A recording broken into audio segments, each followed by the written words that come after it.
under 3 months out from our trip. So hopefully it's heavily on your mind as far as preparation, prayer, not only in the vein of like gathering monies, but also like thinking about the mindset of a missionary, how we're prepared to go out on the mission field for how we're going to discover what God's up to in the world, how we prepare our head, heart, hands for that experience.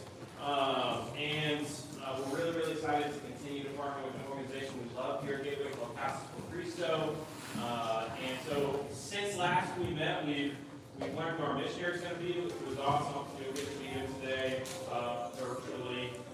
We've worked with him before. He's awesome. And his family.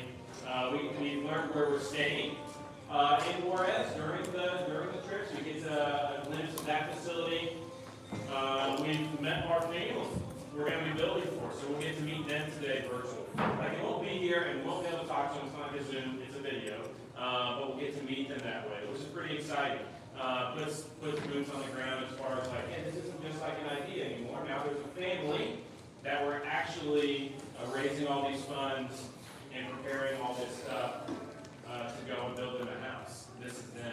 It's a beautiful, big family. So excited for you guys to meet them. A few things we want to make sure you're aware of before then. One of the things, can you put the off button on the keyboard? Thank you. This is the field notes guide, for your mission trip. Let's see how wide it's made. I didn't make this, but it is really good. We ordered a bunch of these. It's for sale. I think I have a slide of that, Michelle, of this little field notes thing. It's for sale on the CIY website for $15. We've ordered a bunch of them. We'll give them to you for $10. Okay? They are really helpful. It's not as much for before the trip. It's for a journal on and after the trip.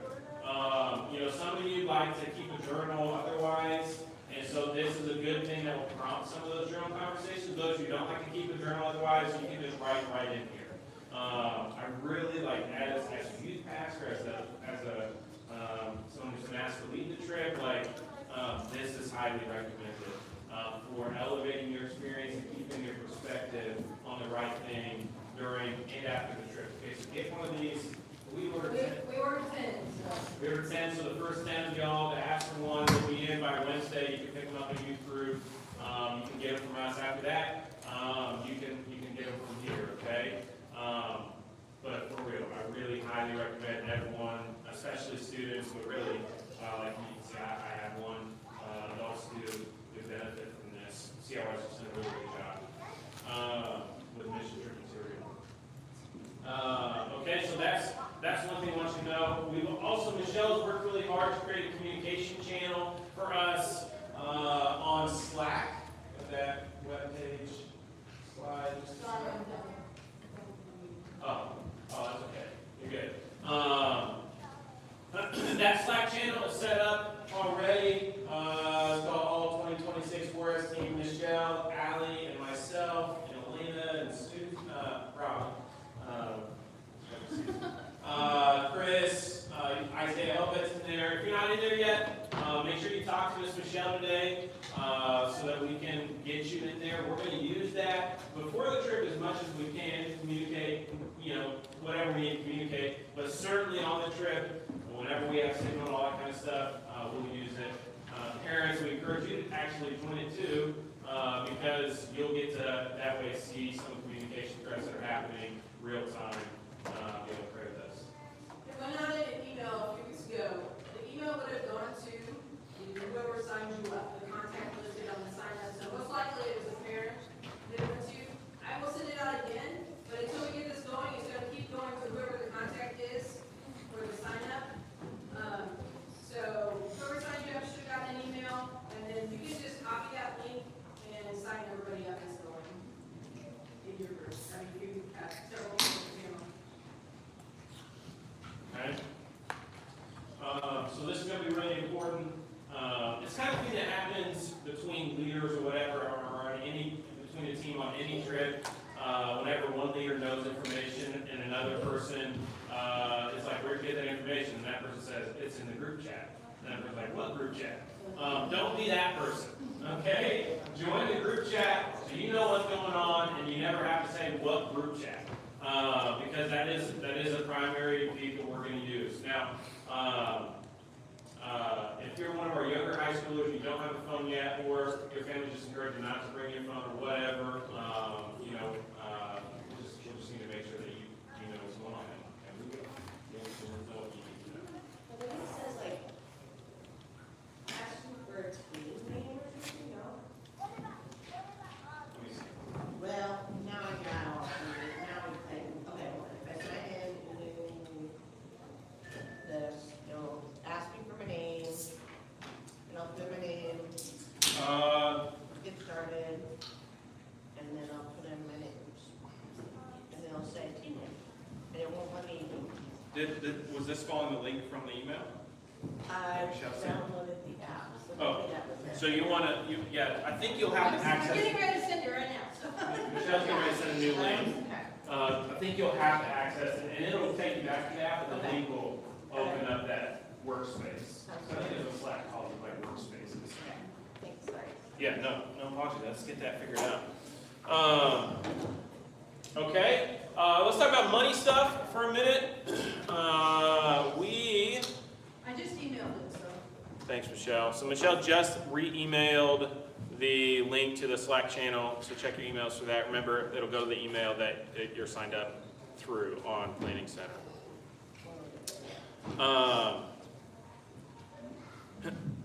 Here we go. Okay, so we landed on $1,214 per student for the trip.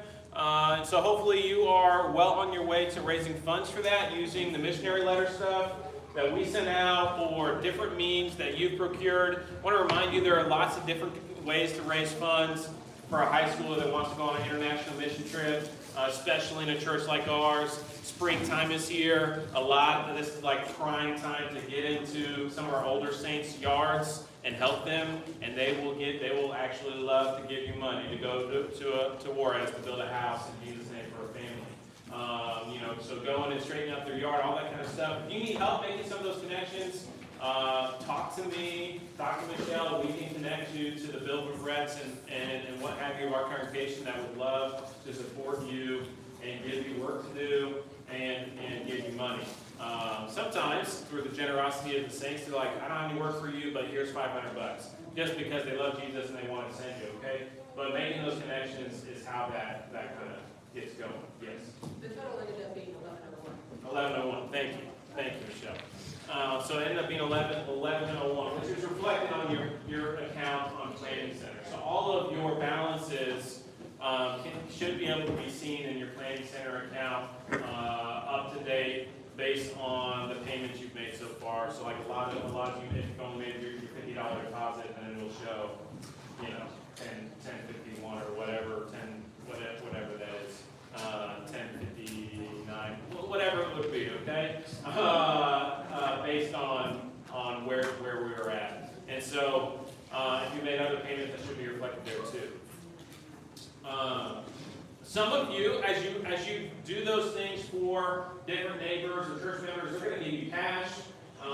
You can, if you just want to hand the cash in, I had a student that did that. You just bring me an envelope of cash every month saying, hey, I sold some more cookies or whatever. We can do that. You just turn it in right to us, and then we apply it to your account, and we just deposit it with our church treasurer.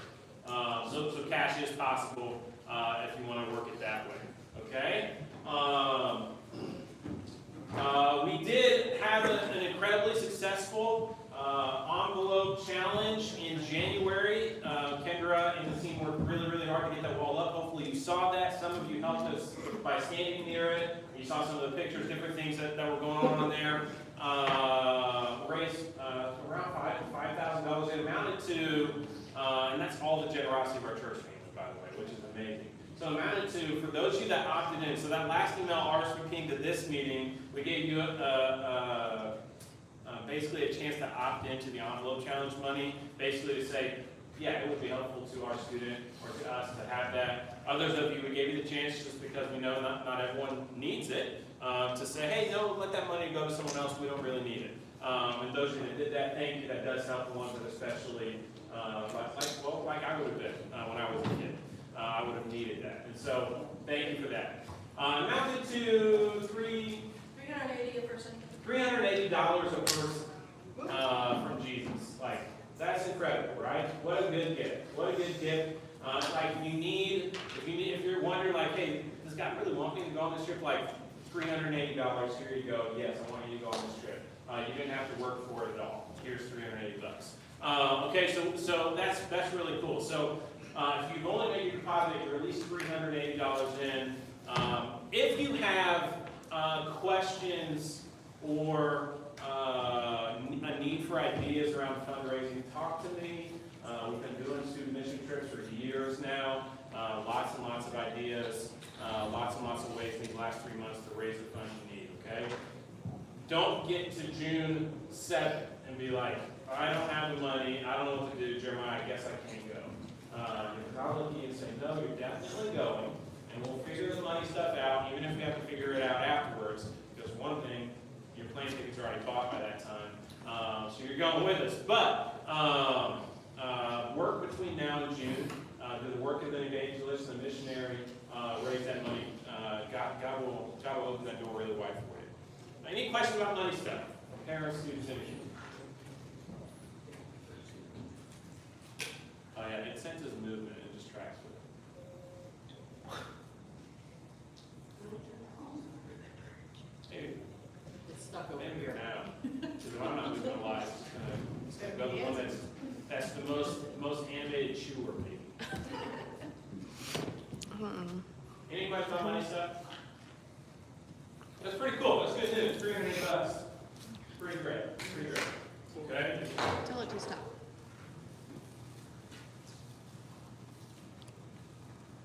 I think that Right, fixes it. so continue to try five. So this meeting is the day before. For us. Okay. Hey, Matt, we'll just run some Slack here. Okay. One other thing I want to let you know is on the trip, we'll have a chance to go on what we talked about in this. Hopefully, you've had a chance to read through that Casas for Cristo group trip guide. That gives you all the information and answers all the questions. It's big, I know, and that can be intimidating, especially for a student that's already got high school homework to do. Okay? You got a lot of time. You really should read through that guide, especially if you've never been on a trip before. So answer all these questions about Casas that you want to know and how the trip works. One of those is an excursion. It's a fancy way of saying an adventure we get to go on after the work is done. And so we had a few different options. The option we're leaning towards, if everything works out, we talked to our missionary about timing of crossing the border Thursday, Friday, as well as with the orphanage, Kristen and Emma's at Rivers of Mercy, and when exactly we're going to be hosting a little kind of DBS day for them hopefully on Thursday. And so, if the timing works out, what we want to do is go to Carlsbad and spend some time in the caves. There's some really cool, wonderful, amazing adventure we get to do with that. It's a long drive, and so we're working on the timing of it. Okay, and so if all that works out, that's what we're leaning towards. If the timing just doesn't work out, because I think, Michelle, am I right, you have to be in the caverns at the latest entry is like 11. Pretty much have to be out at 2:30, so if you want to spend any time in there, latest we can be there. Yeah. And so, for a good picture. Okay. Is that a picture? That's a disaster waiting. Okay, so that's what we're trying to work out. But if you're interested, Google Carlsbad Caverns. You're going to see some really cool stuff. It'll be an incredible adventure. If you have a national parks pass, please bring it because that'll get you free to that. So, You don't have to do this, but if you haven't filled out or haven't already procured your passport application, please talk to me before you leave today so I can sufficiently motivate you because that will become an issue. I just did mine FYI and I got it like in 3 weeks, so it was 3 pretty quick. weeks. Yeah. Nice, okay, good. That was Good, pretty good. So, in an ideal situation, the bureaucratic turnaround is fast. Right. But we don't want to get in a situation where we have to rely on that. So, we're still 3 months out, probably got quite a good cushion if you haven't applied for it yet. But we want to make sure we're doing that. Okay. Any questions about what we covered so far? Update wise? There's a clipboard that should be working its way around and stuff there. But, please look at it and put in your full legal name, first, middle, last, or whatever your legal name is if you have four. And your birthday, we have to have those for insurance, we have to have them for the airplane tickets. So, like, I'm not gonna point out, you put middle name, Spencer? Yes. It needs to be on here. So when I put full middle, where you see the spot, full legal name, I need to have your middle name as well, okay? So, once everybody's signed in your table, just pass it around.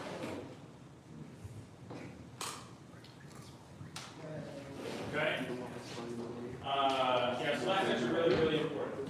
So please make sure you fill out accurately and help us with good penmanship, please.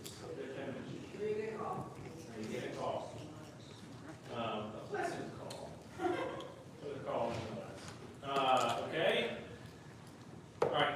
Remember, also be mindful of, as far as money stuff goes, the amount of spending money you want to be saving and preparing for the trip.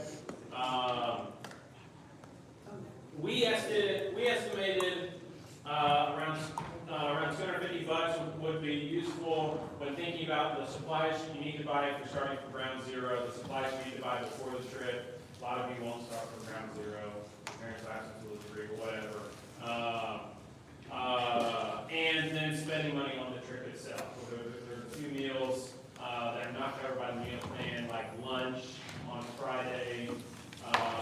We'll cover dinner on Friday. If we cross the border on Thursday, then you'll have to cover breakfast as well. And then Saturday, flying Saturday. Well, meals breakfast everywhere. on You'll Saturday. probably want a meal both times on the travel days. So that's like 4 meals right there to cover, you consider 15, 20 bucks a meal or whatever. That begins to add up. We figure probably around $250 between supplies and then things you need on the trip, as well as we'll stop at the Casa store. You be able to buy a shirt or a hat or a water bottle or whatever it might be on the trip that you want. I say, shit, join Slack. He's trying to. He did it. He did it. Okay. Any questions about spending money or your supplies list?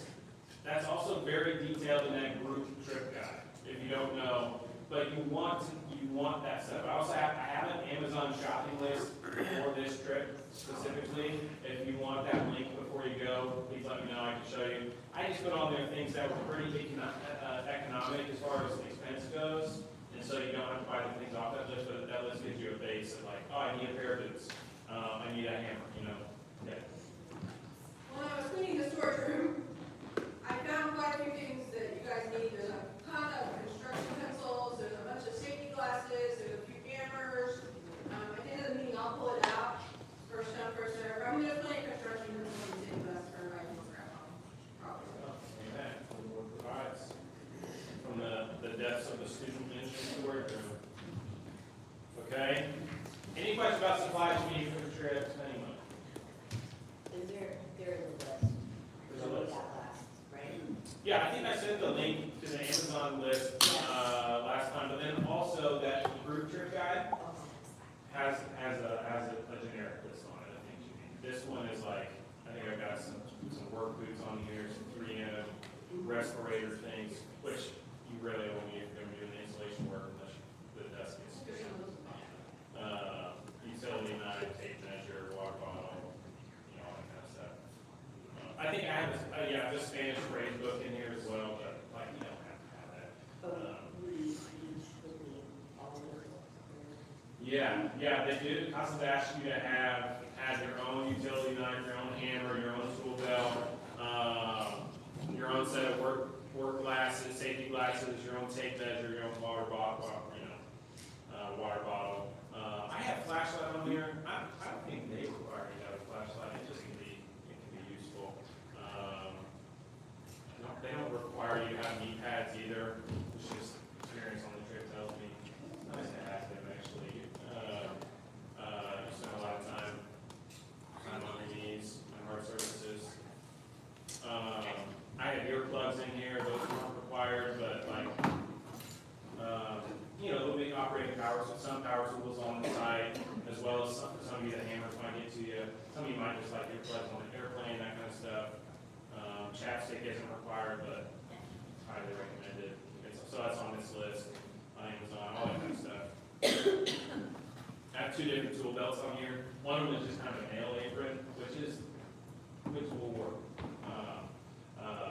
But some of you adults, some of you students will want something to hold your hammer and all that kind of stuff. A nail apron will hold your hammer. But it'll hold nails, which you'll have nails for you eventually. Yeah. When we went to Flores the first time, we needed like long sleeves. We were doing like insulation and ground, and something to make sure we have them. Yes.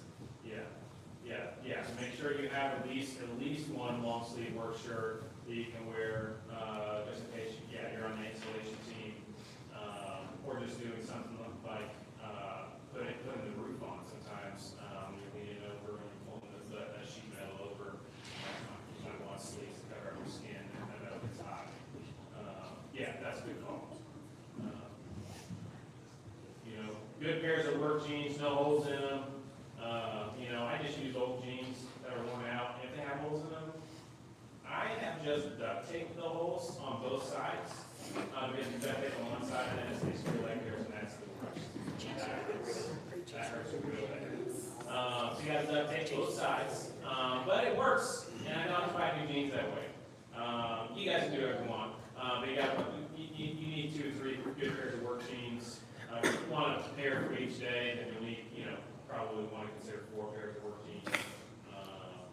Without holes in them. Do they have to be jeans or can they just be like pants? Be pants. Yeah.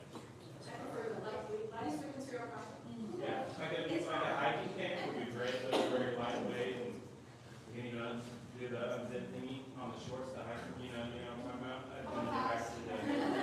When you get back to the lodge facility. That's a good question. No, avoid sweatpants.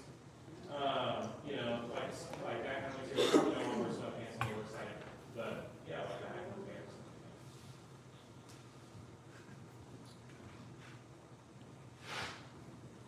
Good pair of gloves. Cool. What? Did I have any other still slides on there? No, it's just videos. Okay. Hey, let's meet our missionary. Our missionary's named Jason Roth. We worked with him last time we were in Juarez. He's a lot of fun. Likes making jokes, keeping the work site light. And Michelle's son, Nathan, worked with him quite a bit whenever he was working at Casas a year or 2 ago. 2 summers. And so this video is only 10 seconds, but you can see what it looks like, and hear his voice, so you can hear what he sounds like, and I'll tell you a little bit about it. So this is Jason. Hey, I'm Jason Roth. I'm originally from Indiana, but I came down to El Paso in 2007 to join staff, and I've been with Casas ever since. Looking forward to building with you, and I'll see you soon. From Indiana, and he's been with Casas for quite a while. What's great about having the missionary on site, some of you have lots of building construction experience, okay? But Casas does it a very specific way. I have a box of Legos. I could build anything out of this box of Legos just because I have the know-how. But also, there's an instruction manual. And there's a way that the builders wanted, the inventors wanted me to build this. So Casas has this is the way to do it. And they become very, incredibly efficient. Those of you who've been on those trips, you know that. And so Jason will be very, very helpful in that way. And for any of you that feel like, I don't really know much about construction, all that kind of stuff, you're going to get to learn. And that's one of the great things about this trip. Besides with Jason, you have people like me and all the adults on our trip that have swung hammers, and we know how to do that. We'll be excited to show you how to do that.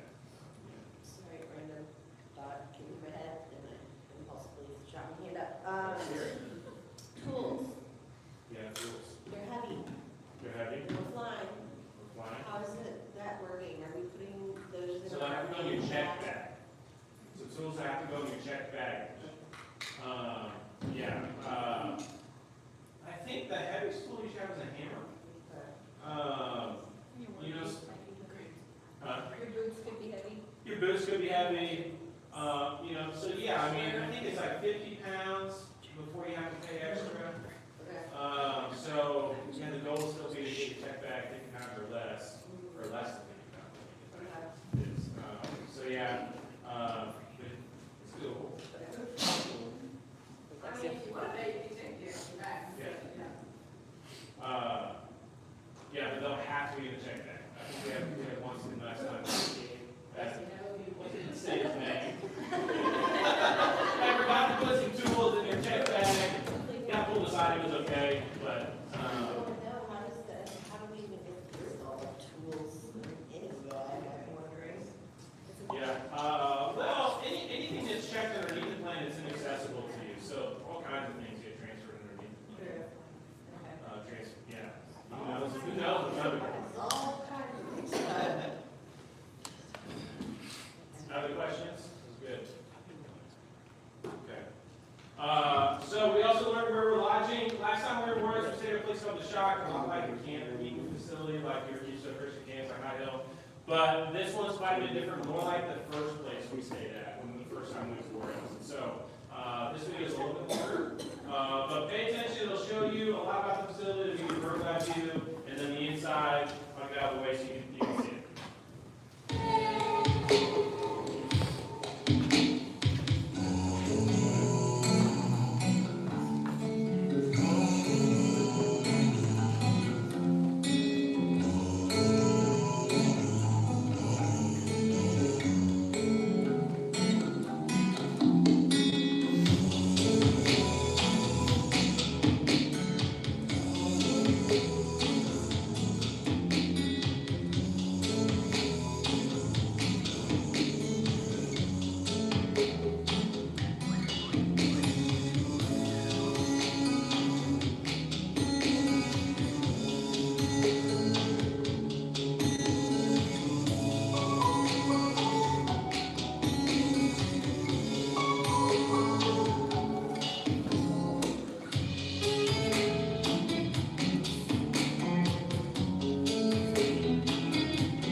available as well as, so Jason's video as well as the family video we're going to show you on our trip profile page. Once we get you added to the as a participant in the CASA's website, you'll get sent a link to that trip profile page, so you can check it out, but also, if there's someone that's supporting you, you can more, you can send them the link too.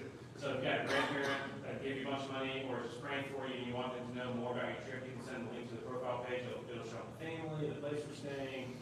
It's pretty cool, actually, to be able to do that. So whenever we get you added in there this month, you'll get a link to that, you'll be able to see all that.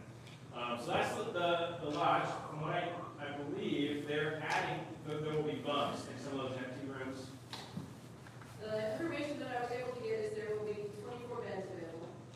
There are 26 of us right now currently. So two guys, because the rooms are broken down 12, 6, and 6, and there just happens to be exactly 12 women. So two of the guys are probably going to have to bring an air mattress to sleep on. Yeah, so most of you will have one bed, but you'll need like bedding, sheets, blanket, pillow, that type of thing. And they're all right for that. There is not air conditioning, so. No air Okay. The bed thing is something we've always had to bring, all that kind of stuff, and we can figure out the other thing. But yeah, those empty rooms, so they'll have lots of beds in them. There's a couple left in the, yeah, Nick. Is there like outlets to like plug in like a bed fan or something? Yeah, I haven't stayed at this facility before. Did you see outlets? I imagine that there are. I've never stayed at a Casa place and there's not been electricity. And outlets. I don't know about it, the dorm rooms, I'll have to check. But the last time we stayed at a place and didn't have AC, we used a lot of box fans. I was gonna say, they didn't say to bring fans, so it's likely. We still have several of them from that. So we can I mean, how do you get box fans You there? know, you buy them at Walmart when you get them. Okay. You buy them in El Paso, bring them over with you. They're super cheap. A lot of times you can leave them with the family. Okay. Because they may run out of AC equipment if we bought it for them. And so they'll take the box fans. Even if sometimes they have AC, they want the box fan. So you can donate. Other questions about the facility? I want to remind you, it's a mission trip, right? And so we're not going to stay at the Ritz while we build a house for a family that doesn't have a house. We're going to stay at humble facilities that will support the work that God's doing in the area where we're going, where there will be plumbing, indoor plumbing, and showers, and beds, and a hot meal for us each evening, all that kind of stuff. Like it'll be great, but it's not going to be the comforts of your home. It's not going to be the comforts of like a hotel you're used to in America. It's a place that provides us what we need to do the work that we're called to do. Okay, and that's great. Any questions? Last thing we want to do is introduce you to our family. We're going to be building for, so pretty exciting. Try to see if you can pick up on the names and want to start trying to remember those and speaking those names to the Father often in prayers leading us better.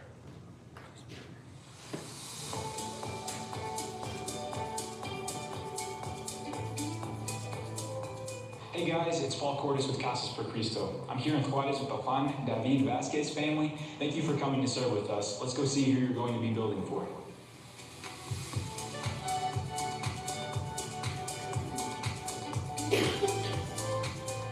Hi, good day everybody. I'm here with David. David, he's 38. Mari, she's 40. A little David, he's 18. Abraham, he's 14. Danny, he's 10. A little Matia, he's 6 years old. Yes, we are from Ciudad Juarez, and yes, we are going to the church, Leon at Judá. Yes, I'm working, I'm a cook man, and my whole kids, they went to the school. Their house, they're gonna impact our lives, my family lives, physical, because we are gonna have our own house, because here in Juarez, they're very hot and it's very cold in the weather time. So I'm very happy for that, and they're gonna be a big bless for my family.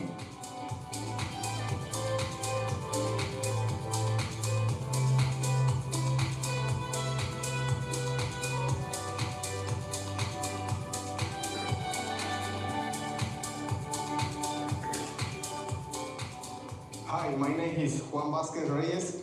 I'm a pastor from the church León de Judá, León de Judá. And the important thing in my life is to serve to Jesus, to tell people about the good news from Jesus. I met this family a long time ago, like my other family, but this family, they have this property all the way around here, out of the state, out of the city. I believe in Jesus because Jesus is the one he's gonna prove that Casas por Cristo, they're gonna find somebody who built his house. And I believe in Jesus. That is what the families want. So I believe in Jesus. He's the one who's gonna make this house, this dream for this family. And I believe what the Bible says. If you believe in Jesus, everything is gonna come out by their own. This house is the proof of what Jesus does in each family and everybody in this world. So if you trust in Jesus, some good news they're gonna come up. So I believe in Jesus. That family, they're gonna have their house. So you only have to do just believe. People have to believe in Jesus, in Christ. So that's how Jesus works. So the actual plate representing their house started there on the side where we're going to build.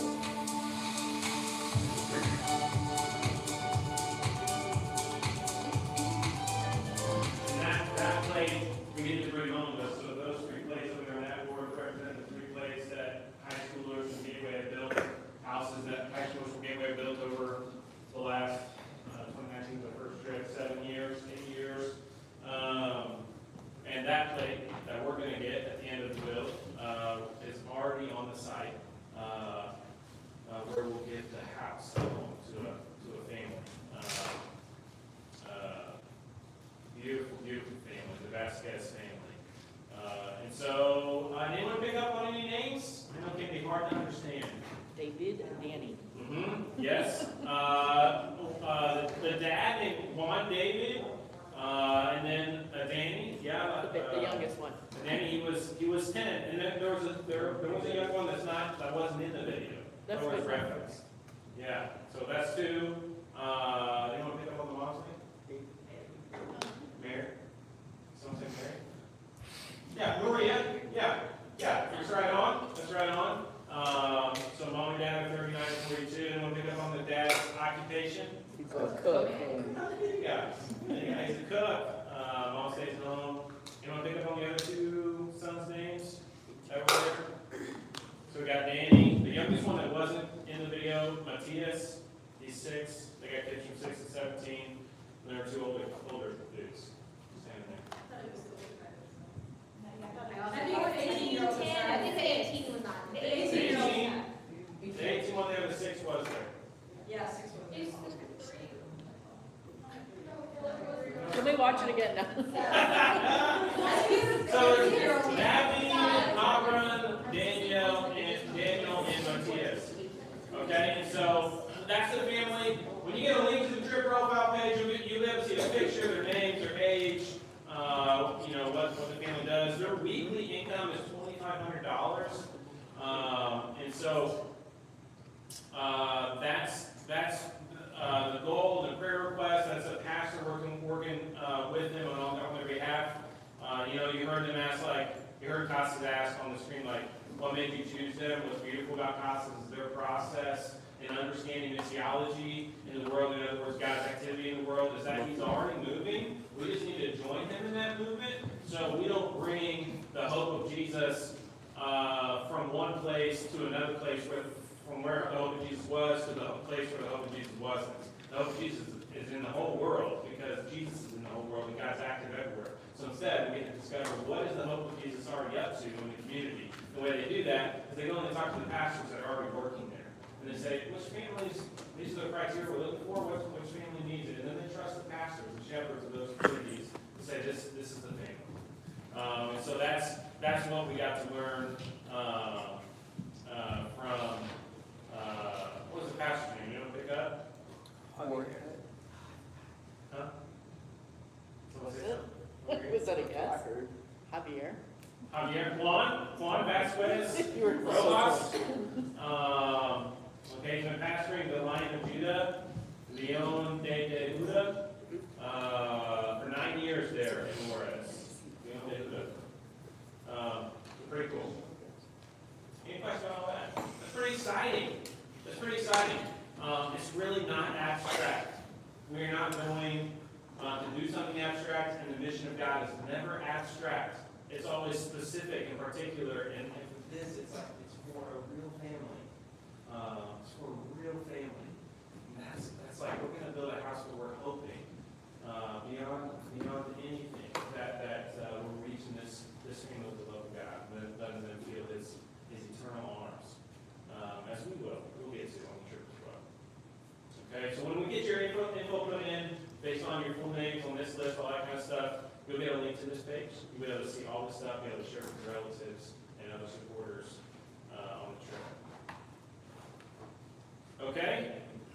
I think, Michelle, correct me if I'm wrong, that's all of the logistical stuff we wanted to update you on.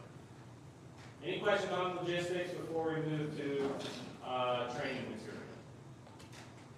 Yes, Adam. I noticed there's no shade. Does Casas have a tent they'll set up for us to have a little bit of shade or not? Last time we did Juarez out in the country location, the rural location, I don't remember there being a tent.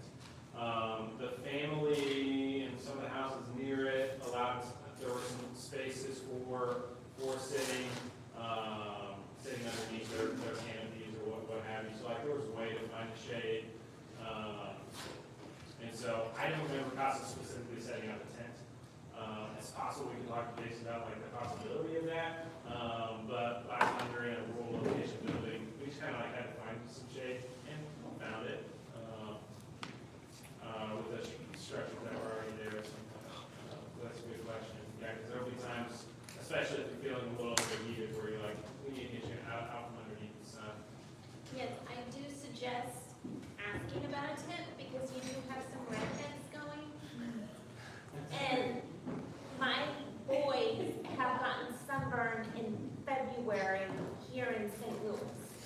So just as a precaution, you may have to watch some of the redheads because when they do get pretty sunburned, because they will, you might have to watch them and make sure that it's not too much. We'll want to take all of the like personal apparel precautions we can and personal lotions precautions we can. So if you got the 360-degree brim hats rather than With just a the baseball hat. stuff on With the the stuff on the back. back of the neck. Like, Yes. like there's nothing that like makes you look weird. Like we put on hairnets and pack food for children here and look like we do. So just wear what you need to wear to stay safe under the sun when we're building in Mexico. And also, apply copious amounts of sunscreen. But yeah, and Casa says no. That's another thing that you can pick up at Walmart and El Paso, bring it over with this is like some sort of canopy tent. Like there'll be space in the trailer for that. So that's something we can do too.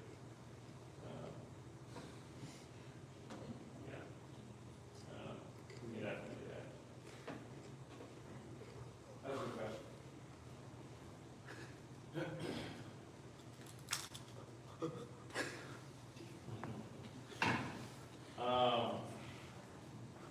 Okay. Let's do this.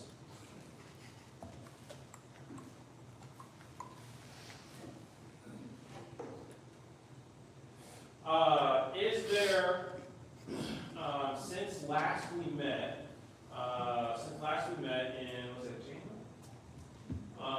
Is there anything anyone has learned about Juarez or Casas that was new for you in preparing for the trip? Have you had any time or taken any time, I should say, to learn anything? Is there anything anyone has learned besides what we showed you today about the location where we're going on a mission trip? It could be language stuff. You could share like, I've really been working on some basic Spanish phrases off of that sheet we gave you. That could be something really exciting, encouraging to share with one another. Is there anything anyone has learned since last we're together about this mission? I've been doing Spanish on Duolingo, so if you need to do Spanish, you can try Duolingo. There's also the draft, so you don't have to like go and take Spanish classes. You can try Duolingo if you need to. Duolingo. But what's an example like of a phrase that you've learned in Spanish that might be helpful? Sure. I don't think on the spot. I'm trying to think of, And you can say you don't know right now. I'm trying to think of one. ¿Quieres un café por favor? What's that mean? ¿Quieres un café por favor? And coffee, please. Like coffee. Yeah. Yeah. Yeah, do you drink coffee, Spence? Yes, on Sundays. Nice, okay. So you can ask for me if you don't, but if you do, yeah. So that's a good question. Do they know the right coffee in the morning? Which is great. Anyone else been learning any Spanish in preparation for the trip? Greece a little bit? You got a phrase you've been knowing? I'm not embarrassing That's myself. what it worked on. Baño, por favor. Where's the bathroom? What'd you say over here? Puedes ir al baño. What about the bathroom? Where's the bathroom? What was it? How'd you ask? What was the question word you used? Puedes ir al baño. Where's? I don't know that word. He's doubting you, baby. Are you doubting me? Maybe that's another. They took 4 years of Spanish, but they didn't really fully pay off, so.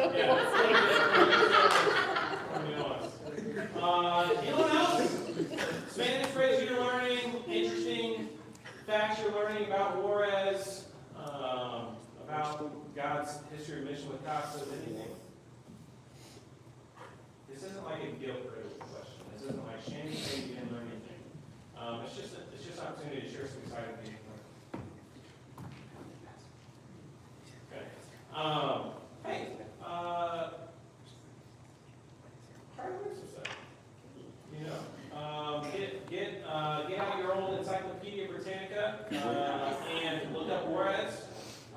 You know, and discover some things about the history of the city where we're going. I think it will change when it's not just a place where it's like there's these have-nots and I'm going there.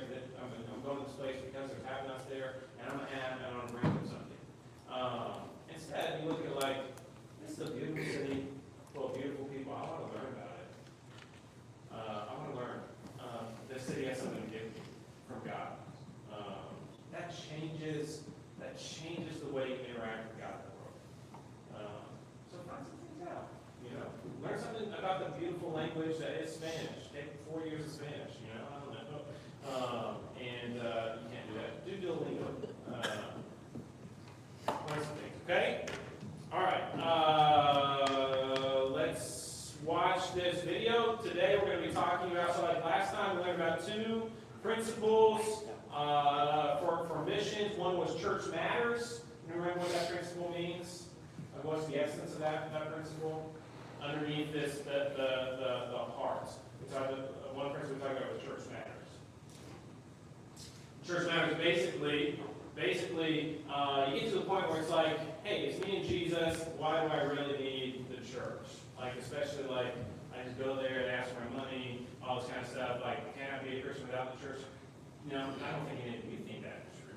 But there are a lot of people in the world, and I got to. I think like I don't need that. I just need Jesus. But what we learn from Scripture is that like community is actually incredibly important, and while the church has its faults, so do I. And so to exempt myself from a place that's full of people that has faults just like me actually doesn't make any sense. And the gospel says, listen, Jesus holds together a group of people with faults. So one, we know we're not alone, and 2, we all know we're in the same boat in need of the same Savior. And so that's why Paul wrote it in Hebrews 10. Don't forsake. Hebrews 10, 20, 25. Don't forsake the gathering together, right? Because the church matters. The church matters. So what are we doing? We're trying to be the church and going on this mission trip, right? God's already working. You remember what that principle means? We learned last time. God is already working in places that we don't go. Yep. So are we taking God to a place where He isn't? No, God is already there. God's already there. We're just getting to see what He's doing there. Boom. So beautifully said. That's right on. Okay, so let's learn a couple new ones. Then we have the sheets. We have sheets. Grab those in front of you. Take some notes while you're watching and listening. We're going to learn 2 new principles today. One is cultures are beautiful and broken, and 2, poverty is everywhere. Yeah, no. Let's do both. Yeah. I'll sacrifice my Where's the retract? Oh, hey, Michelle. Don't push play yet. If you need a bio break, it has been an hour. Go. You can run to the restroom. We'll start right when you get back. How many minutes you need? Like 3 minutes? We'll start at 1:08. Grants, that's good.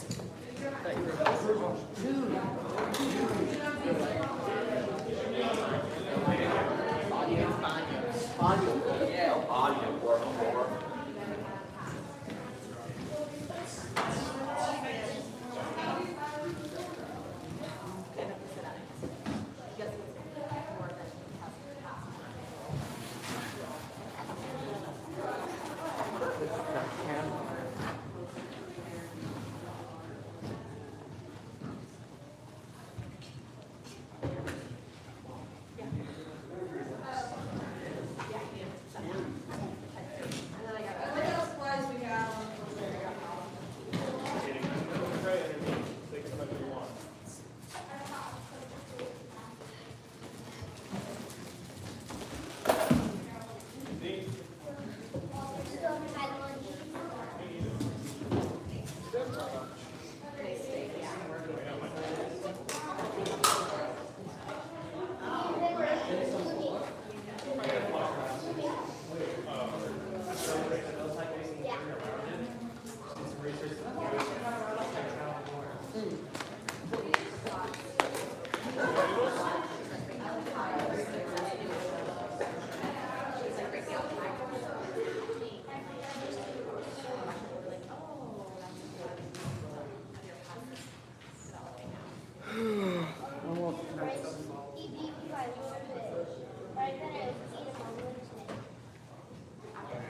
Foot race or looping race?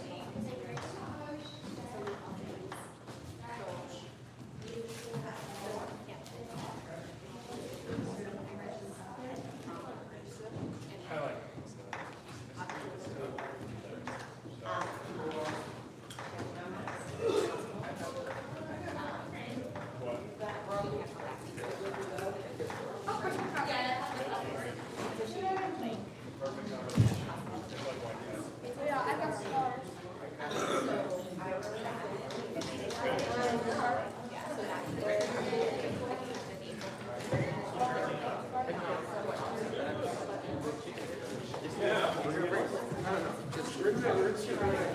What if we need an extra large? Should we bring a queen size one or like a? Let's bring a queen. Yeah. And then we'll get this thing called Jeremiah. Did you want to finish, buddy?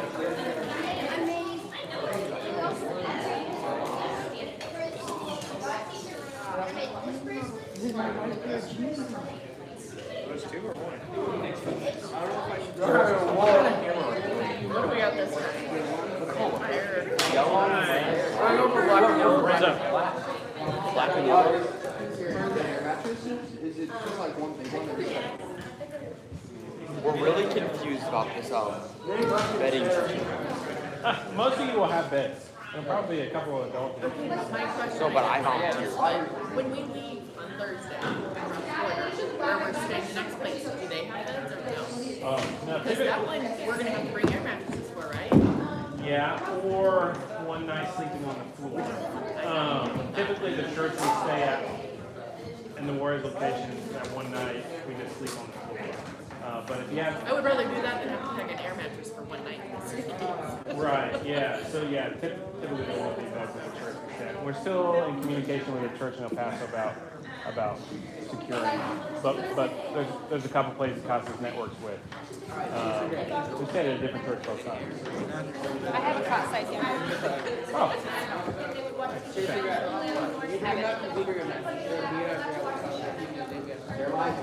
to travel with. It's literally like this big hold up. Yeah. I then I go back to that. What's up? Nicholas trying to cuddle with me. I don't want to bring more. I'll just sit on the ground. No, I felt like a running head, you know. You got a little wall. You got a little wall. They were very It's too heavy. So like for your, Chase bought a blower and then the wall back. Alright guys, let's go and get ready to watch the music training video. Last time it was just Beth, DeFazio, this time she teaches us with her as Michael. Those of you who are interested, go to Ozark. Both professors at Ozark, by the way. So get an interest in that, get to review what, their style of teaching.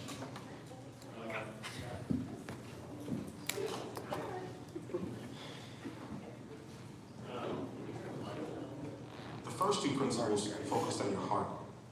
The next two principles will focus on your head, what you think, as you prepare to experience another culture. The journey continues with cultures are beautiful and broken, and poverty is everywhere.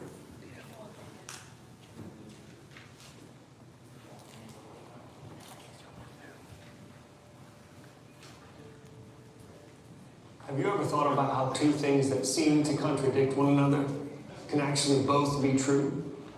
Like you want to be alone, but you also want to be with people. You have a closet full of clothes, but you can't find anything to wear. You fail at something, but in the long run, your failure brings lasting success. Well, and maybe you're this way. Like the stereotype is that you're either one or the other. You're an athlete or you're a nerd, but maybe you're both. Two seemingly opposing forces, all together as one.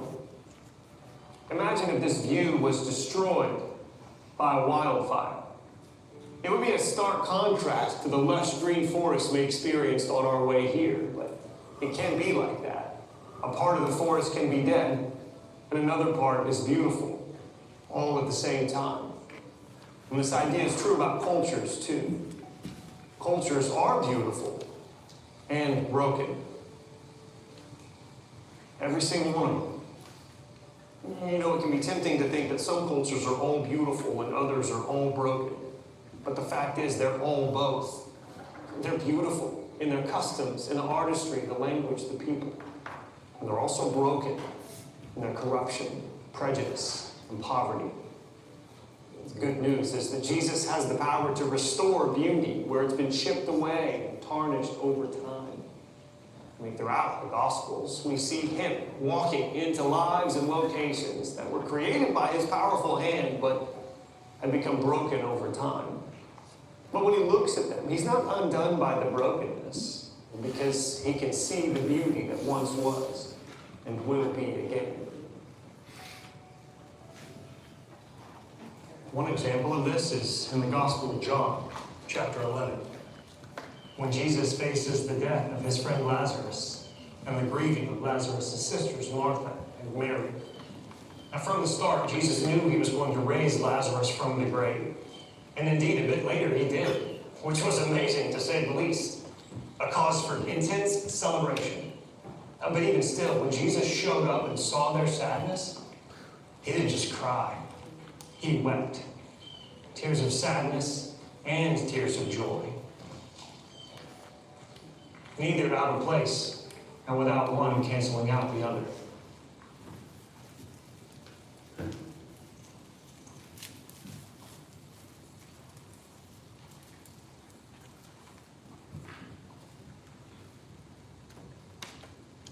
One of my favorite stories in the Gospels is not one you'd find on most people's list of favorites, but Matthew, Mark, and Luke all record this story.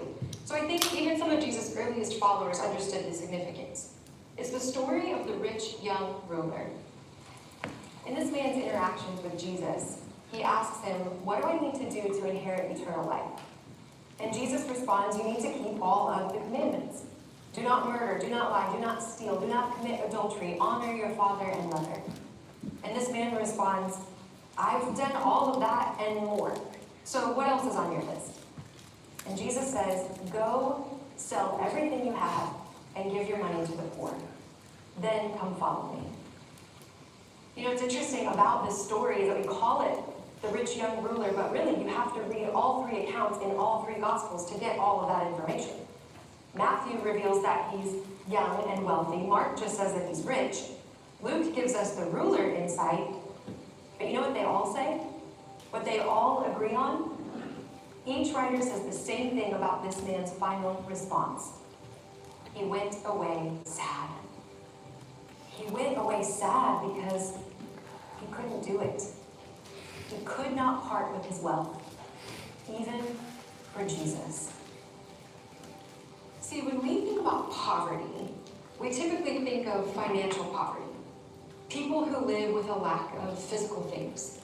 No food, no clean water, terrible housing, limited resources. And so when we go on mission trips or we go to serve in other places and communities outside of our own, providing for those in need is often part of our agenda. And that's a good thing. But poverty is so much more than just physical. In fact, you might go and serve in some places that have all of those things. They have food and water and clothing. You might show up to places where on the surface looks pretty perfect. So what then? Have you come to the wrong place? Definitely not.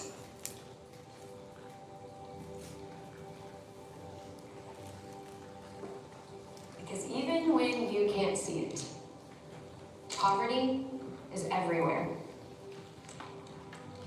Now, poverty on the outside can be devastating. But poverty on the inside, spiritual poverty, it's worse. In fact, some of the most financially poor people I have ever met are the ones that are the most full of joy. And some of the wealthiest I know, they're miserable. Now, don't get me wrong. We still need to provide for people's physical needs as best we can. But if all we do is feed people's stomachs, and we fail to introduce them to the bread of life, we starve their souls, and we've missed our calling. We're not their savior. We're just the hands and feet of the one who is. The darkness of poverty plagues every single one of us, and Jesus is the only light that brings healing and change. Perhaps the best way to begin expanding your understanding of poverty is to take a personal inventory. Identify the lack in your life, in your heart, and you'll soon see. Just like the rich young ruler, you may have it all together on the outside, you might even do all the right things, but what parts of your heart, mind, and soul have you not surrendered?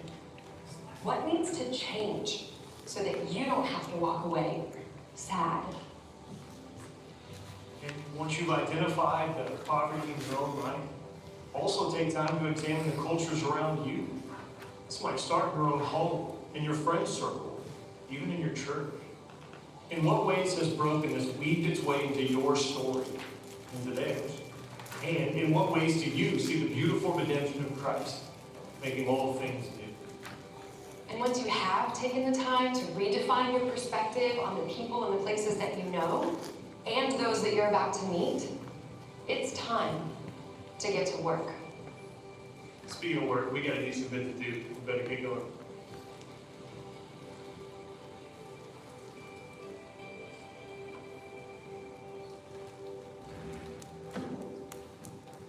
These questions are humbling, but they're important to answer. And it may take some time to really examine your own life and see poverty for what it is. But faith in Jesus brings hope to every situation where brokenness is entered. So do the hard work. Dive deep.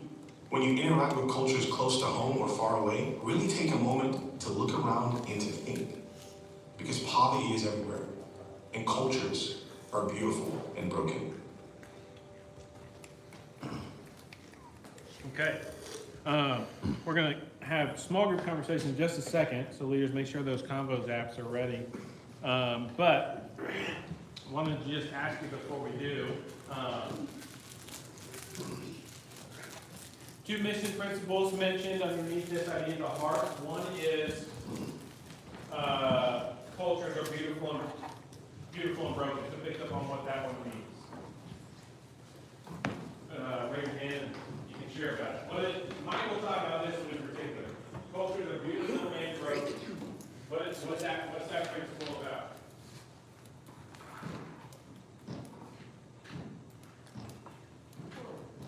Someone's hand up. Spencer. A culture might look easy and look amazing, but every have different cultures. For example, Poland has a Germanic culture, but it has been invaded a lot of times and colonized and basically oppressed. So there is broken sides to it. People hate each other in certain cultures hate each other for different reasons. Some of these reasons might be because they got invaded and oppressed by one, so they are extremely angry at some people and angry at other cultures and countries.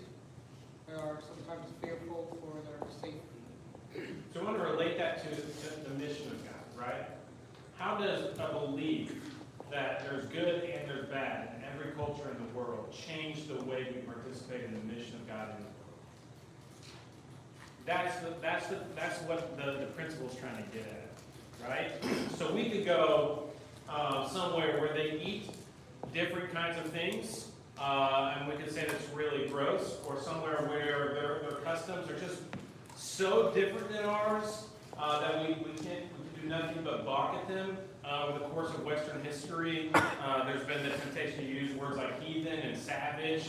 The idea that cultures are both beautiful and broken is that, no, everything about this culture isn't savage. There's beauty here because there is an imago Dei here. And wherever the imago Dei resides, which is the Latin way of saying image of God, which is imprinted on every human being, wherever the imago Dei resides, there is beauty. Now sin is also completely broken it. So there's things to keep and there's things to peel away.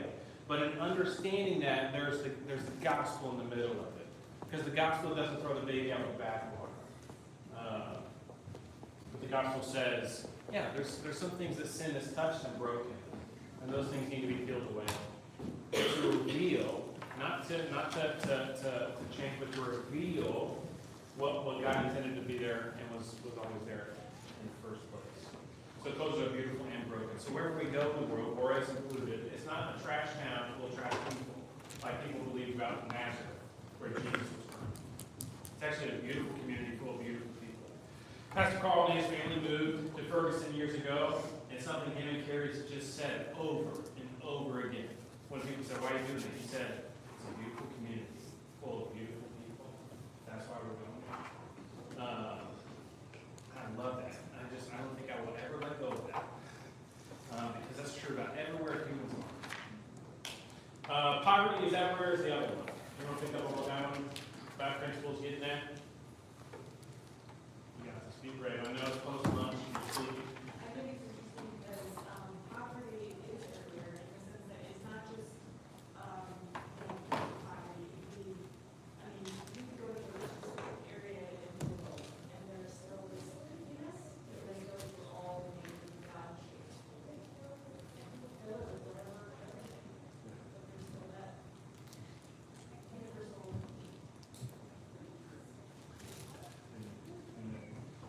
Sandy alluded to it, and Beth alluded to it. Like, it's actually like developed nations.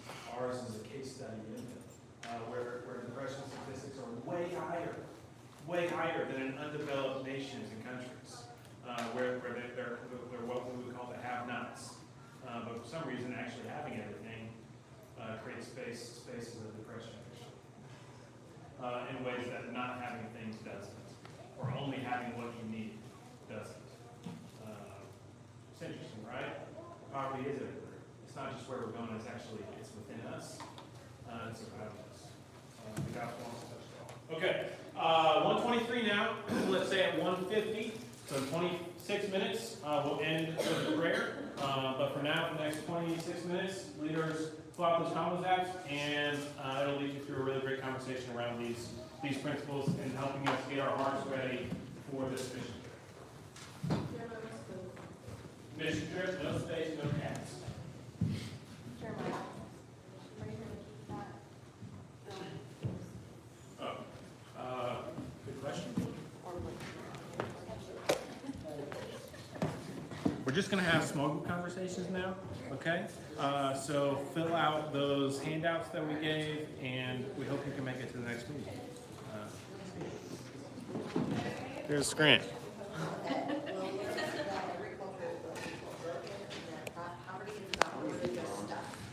None, right?